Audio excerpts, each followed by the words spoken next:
நடந்த சட்டப்பேரவை தேர்தலில் கட்சி எடுத்த தவறான முடிவால் தான் தேமுதிக என்னும் ஆலமரம் அப்படியே கவிழ்ந்தது.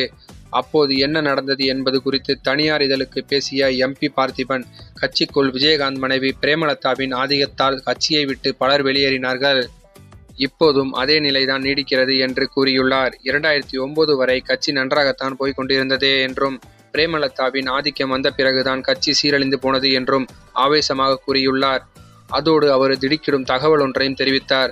அதாவது 2011ஆம் ஆண்டு நடந்த தேர்தலில் திமுகவுடன் கூட்டணி வைத்தார் தான் விஜயகாந்தும் விரும்பியதாகவும், ஆனால் பிரேமலதா ஜெயலலிதா சசிகலாவின் பேச்சை கேட்டு அதிமுகவுடன் கூட்டணி வைத்ததாகவும் தனது ஆதங்கத்தை தெரிவித்துள்ளார்.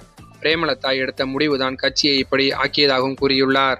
2011இல் அதிமுகவுடன் கூட்டணி அமைத்து அபார வெற்றி பெற்று திமுகவையே பின்னுக்கு தள்ளியது தேமுதிக எதிர்க்கட்சி தலைவரான அவருக்கு அவரது உடல்நிலை மோசமானது, எதிரிகளுக்கு சாதகமானது. அடுத்தடுத்து